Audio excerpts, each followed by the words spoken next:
আসসালামু আলাইকুম। আমি আবার আপনাদের সামনে দুটো কথা বলার জন্য আসলাম।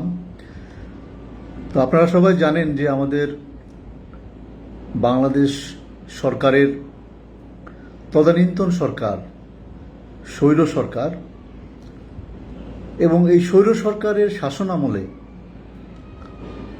বাংলাদেশের বিভিন্ন প্রশাসনে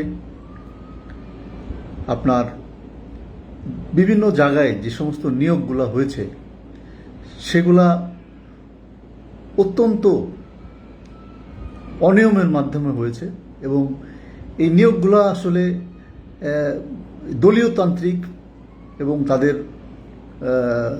দলীয় ক্যাডাররা একেবারে হাতে গুনে গুনে তাদেরকে এই নিয়োগে অন্তর্ভুক্ত করা হয়েছে। এবং নিয়োগের পরবর্তীতে যখন তাদের প্রমোশন বা তাদের যে পদোন্নতি, এই বিষয়গুলিতে তারা একেবারে একচক্ষুভাবে তাদের অত্যন্ত প্রিয়ভাজন ব্যক্তিরা তারা এই নিয়োগগুলি এবং এই প্রমোশনগুলি পেয়েছে। গত 15-16 বছর ধরে এটা একটা রেওয়াজ ছিল আমাদের এই স্বৈর সরকারের। তাদের অত্যন্ত প্রিয়ভাজন না হইতে পারলে, তাদের পদধূলি ঠিকমতো না নিতে পারলে, তাদের কদমবুচি না করতে পারলে, তাদের যে সমস্ত জায়গাগুলিতে গিয়ে ফুলের মালা দিয়ে না আসতে পারলে, তাদের জন্য তারা ওই পদের জন্য, পদোন্নতির জন্য যোগ্য বলে বিবেচিত হতো না। এটা একটা বিরাট অনিয়ম এবং একটা স্বৈরচারী মানসিকতা, এবং এই স্বৈর শাসনের সময় এটা ব্যাপকভাবে বাংলাদেশের প্রত্যেকটা প্রশাসনে, প্রত্যেকটা নিয়োগে, প্রত্যেকটা স্থাপনায় এই অনিয়মগুলা ব্যাপকভাবে হয়েছে, যেটা এখন বর্তমানে এসে বোঝা যাচ্ছে যে আসলে কতগুলো মানুষকে, যোগ্য মানুষকে ডিপ্রাইভ করা হয়েছে। এটা যেমন আমাদের এখন জনপ্রশাসন মন্ত্রণালয় থেকে এটার উদ্যোগ নেওয়া হয়েছে, সরকারিভাবে বলা হয়েছে যারা এটা এভাবে ডিপ্রাইভ হয়েছে, যাদেরকে তাদের যোগ্যতার অনুযায়ী তাদের মর্যাদা দেওয়া হয় নাই, তাদের প্রমোশন দেওয়া হয় নাই, তাদের যেটুকু পাওয়ার ন্যূনতম সত্যিকার অর্থে হিসাব নিকাশ করে, অর্থাৎ তাদের যে কোয়ালিফিকেশন আছে তার উপরে ভিত্তি করে, সেইটা এখন বর্তমানে জনপ্রশাসন মন্ত্রণালয় থেকে বিচার বিশ্লেষণ করে সেটার ব্যাপারে ব্যবস্থা নেওয়ার উদ্যোগ নেওয়া হয়েছে। এটা অত্যন্ত সময়োপযোগী এবং আমার মনে হয় যারা ডিপ্রাইভ হয়েছেন তাদেরকে ন্যূনতম যতটুকু পারা যায় তাদেরকে একটু স্যাটিসফ্যাকশনে আনা উচিত, এটা আমি মনে করি। এটা শুধু আমাদের বেসামরিক পরিমণ্ডলেই না, এটা আমাদের সামরিক পরিমণ্ডলেও ব্যাপকভাবে এরকম অনিয়ম হয়েছে, স্বেচ্ছাচার হয়েছে। এটা গুটি কয়েক মানুষের এটা মনের ইচ্ছা। আর সেনাবাহিনীতে আপনারা তো জানেন খুন ফুয়া খুন, এটা আমাদের ঊর্ধ্বতন কর্তৃপক্ষ যেটা মনে করে সেটাই হলো তাদের জন্য আইন, সেটাই হলো তাদের কনসিডারেশন। এটা আমাদের যারা গত 2টা টেনিউর আমি বলবো, আমাদের 2টা সেনাপ্রধান, আমি সেনাবাহিনীর কথা বললে 2জন সেনাপ্রধান তারা ব্যাপকভাবে এই অনিয়মগুলা করেছেন, এবং তাদের সঙ্গে সংযুক্ত ছিল স্বৈরাচারী সরকারের যে সমস্ত মাথাগুলি, তারা এর সঙ্গে একেবারে অতপ্রতভাবে সম্পর্কযুক্ত ছিল। একেবারে প্রাইম মিনিস্টারের অফিস থেকে শুরু করে আমাদের ডিফেন্স অ্যাডভাইজার, উনি তো একেবারে লিস্ট করে পাঠিয়ে দিত যে কারা কারা, কাদেরকে প্রমোশন দেওয়া হবে, কাদেরকে দেওয়া হবে না। তো এইটা একটা বিরাট বড় অনিয়ম হয়েছে আমাদের ডিফেন্স সার্ভিসের ভিতরেও।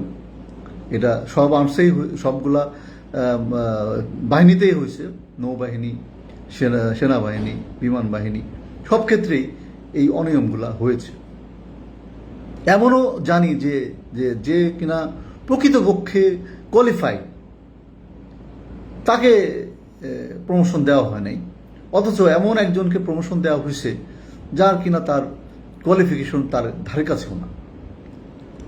এমন অনেক ঘটনা হয়েছে যে প্রমোশন বোর্ডে সমস্ত জেনারেলরা বলছে যে না, সে হি শুড বি প্রমোটেড, এবং তাকে প্রমোশন বলে অ্যাপ্রুভ করা হলো। তারপরে সেনাপ্রধান স্বেচ্ছাচার করে তাকে প্রমোশন না দিয়ে অন্য আরেকজনকে প্রমোশন দিয়ে দিল। মানে এটা এই ধরনের অনেক প্রমোশন হয়েছে, যেগুলা এমনকি একটা আলাদা একটা লিস্ট করে, হ্যাঁ, বোর্ডের মধ্যে কোনো ডিসকাশন নাই, কিন্তু আলাদা লিস্ট করে দেখা গেল তাদেরকেও আলাদাভাবে প্রমোশন দিয়ে দেওয়া হয়েছে। এটা একটা মানে বিরাট বড় অনিয়ম। এবং লাস্ট 2টা টেনিওরে আমাদের মানে আল্লাহর কাছে লাখ লাখ শুক্রিয়া যে আমাদের বর্তমান সেনাপ্রধান জেনারেল ওয়াকার এখন বাংলাদেশ সেনাবাহিনীর সেনাপ্রধান হিসেবে দায়িত্ব নিয়েছেন, এবং উনি হচ্ছে অত্যন্ত সৎ এবং মেধাবী একজন সেনা প্রধান, সেনা সদস্য। উনি অত্যন্ত দেশপ্রেমিক, এবং উনি সাদাকে সাদা কালোকে কালোই দেখেন। ওনার ভিতরে ন্যূনতম দুর্নীতি কখনো স্পর্শ করে নাই। তো এটা আল্লাহর কাছে লাখ লাখ শুক্রিয়া যে উনি আমাদের বর্তমান সেনাপ্রধান। এবং আমি ওনাকেও এবং আমাদের যারা আরও সিনিয়র কর্মকর্তা আছেন, যারা সেনাবাহিনীতে রিটায়ার্ড অথবা সার্ভিং অবস্থায় আছেন, তাদেরকে আমি অনুরোধ করব যে ওই বিষয়গুলি একটু যতটা সম্ভব বেসামরিক কর্মকর্তা কর্মচারীদের সঙ্গে সামঞ্জস্য রেখে আমাদের সেনাবাহিনীর, আমাদের ডিফেন্স সার্ভিসেও যেন এই বিষয়গুলি একটু খতিয়ে দেখার একটা ব্যবস্থা করা হয় আর কি। তাহলে অনেকেই অন্তত কিছুটা হলেও তাদের আত্মতৃপ্তি পাবে যে আমার যে অবিচার করা হয়েছে, আমার বিরুদ্ধে যে অনিয়ম করা হয়েছে, আমাকে যে ডিপ্রাইভ করা হয়েছে, হ্যাঁ, সেই ক্ষেত্রে সেই জায়গাগুলি হয়তো কিছুটা হলেও রিকভারি করা যাবে। এটা হচ্ছে আমার সবার কাছে অনুরোধ। এছাড়াও আমরা জানি যে আমাদের বেসামরিকভাবে বাংলাদেশ সরকারের যে সমস্ত প্রতিষ্ঠানগুলি আছে, সেখানে সকল ক্ষেত্রেই বিভিন্ন রকমের অনিয়ম হয়েছে। ইভেন ধরেন যে আমাদের ঠিকাদারি প্রতিষ্ঠান বা একজন ঠিকাদারি কাজ করবে, বা একটা বিভিন্ন জায়গায় বিভিন্ন ধরনের প্রতিষ্ঠানে তারা, সেখানেও কিন্তু আমাদের সকল লেভেলে, হ্যাঁ, আমাদের প্রশাসনের যারা ওই সমস্ত যারা আশীর্বাদ পুষ্ট ছিল সরকারের, হ্যাঁ, তাদের স্বচ্ছতায় এখানে ব্যাপক অনিয়ম হয়েছে, অনেক দুর্নীতি হয়েছে। বিষয়গুলি যারা দায়িত্বশীল আছেন, আমার বিশ্বাস আপনারা এগুলো খতিয়ে দেখবেন যে এই সমস্ত দুর্নীতির সঙ্গে যারা জড়িত ছিল ওই সময়, তাদেরকে একটা শ্বেতপত্রের মধ্যে নিয়ে এসে একটা লিস্ট করে দুর্নীতি দমন কমিশনের মাধ্যমে অথবা বিভাগীয়ভাবে এগুলার ইনকোয়ারি করে এগুলার ব্যাপারে ব্যবস্থা অবশ্যই গ্রহণ করতে হবে। আমরা স্বৈর শাসনমুক্ত একটা দেশ, এখন আমরা মনে করি যে এই দেশে যারা এখন শাসক এবং প্রশাসক হিসাবে দায়িত্ব পালন করছেন, তারা প্রত্যেকেই অত্যন্ত সৎ, মেধাবী এবং যোগ্যতা সম্পন্ন।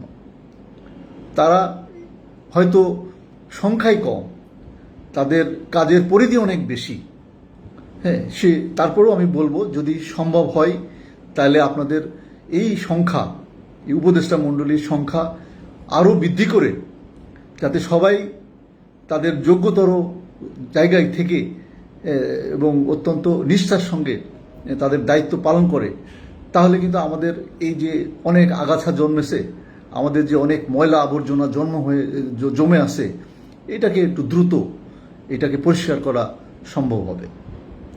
আমাদের এটা আসলে একজন নাগরিক হিসাবে এটা অবশ্যই আমরা চাই যে আমাদের বাংলাদেশটা একটা আগামীর সুন্দর বাংলাদেশ হিসাবে আমাদের প্রতিটি নাগরিকের জন্য, হ্যাঁ, নাগরিক অধিকার এবং ভোটের অধিকার এবং তাদের যে অন্ন বস্ত্র বাসস্থানের যে ন্যূনতম অধিকারগুলি, তাদের শিক্ষা, হ্যাঁ, যেন এই জায়গাগুলি যেন আপনারা অতি দ্রুত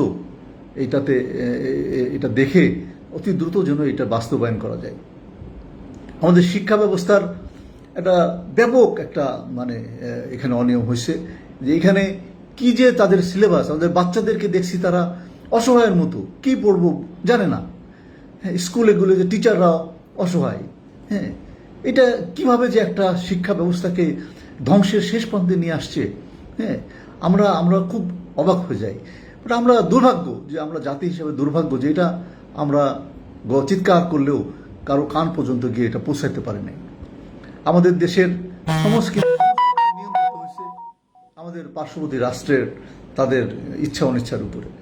হ্যাঁ, তারা যেভাবে প্রেসক্রিপশন করছে আমাদের বাংলাদেশের এই স্বৈর শাসন, এই যে পদলেহনকারী স্বৈর শাসক, হ্যাঁ, তারা কিন্তু তাদের ওই গডফাদার তাদের ইচ্ছা অনুযায়ী তারা আমাদের দেশ পরিচালনা করতে গিয়ে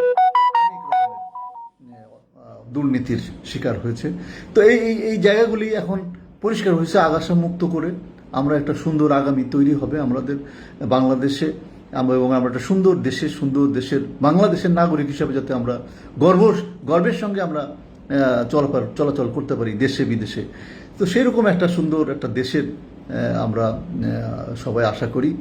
এবং আমাদের যেখানে আসি, আমরা যেখানে যেভাবে আসি, আমরাও আমাদের কন্ট্রিবিউশন করতে হবে। আমাদেরকে বলতে হবে যা আমরা বলতে পারি নাই এতদিন। আমাদের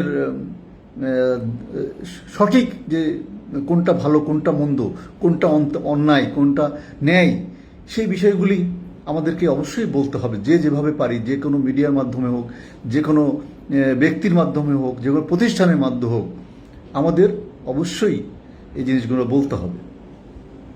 আরেকটা জিনিস আজকে আমার মানে না বললেই না, সেটা হলো যে পল্টনে আজকে একটা জনসভা হয়েছে বিএনপির, এবং সেখানে বিএনপির senior vice president Tarique Rahman উনি বক্তব্য রাখছেন। আমার কাছে বক্তব্যটা একটু ভালোই মনে হয়েছে, একটু লজিক্যাল মনে হয়েছে। উনি হয়তো বর্তমান পরিস্থিতি উপলব্ধি করেই ওনার বক্তব্য দিয়েছেন। এবং সবাই, এই দেশের সমস্ত মানুষ যারা একটু সেন্সিটিভ নাগরিক, তারা কিন্তু খুব ভালোভাবেই বুঝছেন যে আমাদের দেশের যে উপদেষ্টা মণ্ডলী এখন আছেন, তারা অত্যন্ত সৎ এবং নিষ্ঠার সঙ্গে আমাদের দেশের এই উন্নয়নের কাজগুলি ওনারা করে যাচ্ছেন।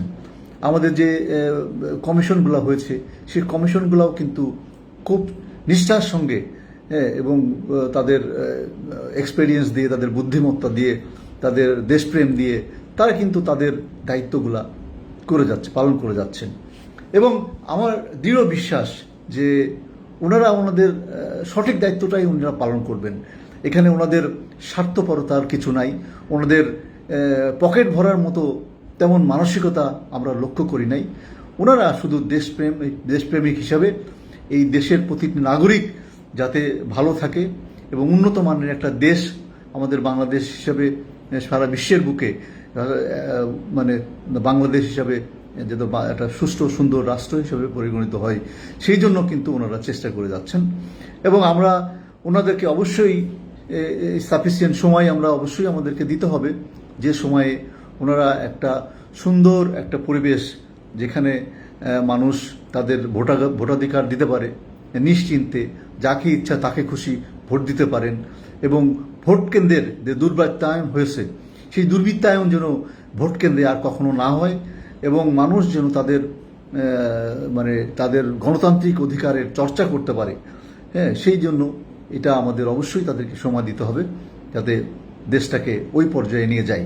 হ্যাঁ, আমরা অবশ্যই চাই যে আলটিমেটলি এটা একটা গণতান্ত্রিক রাষ্ট্র হিসাবে, একটা গণতান্ত্রিক পরিবেশে, একটা নিয়মতান্ত্রিকভাবে সুস্থ সুন্দর ভোটের মাধ্যমে ক্ষমতার পরিবর্তন হবে, এবং যেই এই ক্ষমতায় রাষ্ট্র গঠন করবে, তারা গিয়ে যেন ওই রকমভাবেই এই রাষ্ট্র পরিচালনা করে, যাতে আমাদের প্রত্যেকটা নাগরিক সুন্দরভাবে তাদের জীবনযাপন করতে পারে।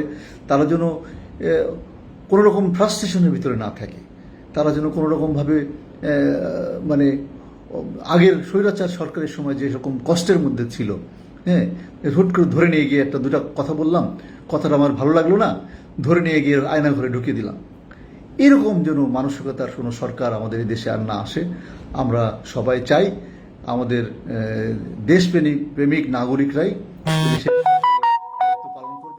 এবং যারা এই দেশের বিভিন্ন প্রশাসনে কাজ করবে, হ্যাঁ, আমাদের সেক্রেটারিয়েট থেকে শুরু করে বিভিন্ন জায়গায়, হ্যাঁ, বিভিন্ন মন্ত্রণালয়ে, বিভিন্ন প্রতিষ্ঠানে যারা কর্তাব্যক্তি হিসাবে কাজ করবে, তারা ওইরকমভাবেই কাজ করে। তারা যেন মনে করে যে আমরা এই দেশের উন্নয়নের জন্য কাজ করছি এবং এখানে আমি ব্যক্তিগতভাবে উপকৃত হব, সেরকম মানসিকতা যেন না থাকে। তো আমরা সবাই দোয়া করি আমাদের দেশের জন্য এবং এই উপদেষ্টা মণ্ডলীর জন্য, যারা আমাদের জন্য অক্লান্ত পরিশ্রম করছে, কাজ করছে। এবং সবশেষে আবারও আমি যেটা বলি যে অনেক রক্তের বিনিময়ে আমরা এই স্বৈরাচারকে নিপাত করেছি, স্বৈরাচারকে উৎখাত করেছি এবং এই রক্ত যারা দিয়েছে, যারা শহীদ হয়েছেন এবং যারা তাদের অঙ্গহানি হয়েছে, তাদের এক পা নেই, হাত নেই, কাদের চক্ষু নেই, অন্ধ হয়ে গেছে, এই বীর সৈনিকদেরকে যেন আমরা শ্রদ্ধা ভরে স্মরণ করি এবং অবশ্যই যেন তাদের প্রাপ্যটুকু আমরা নিশ্চিত করি। সবাইকে ধন্যবাদ। আবার দেখা হবে। আসসালামু আলাইকুম ওয়া রাহমাতুল্লাহি ওয়া বারাকাতুহু।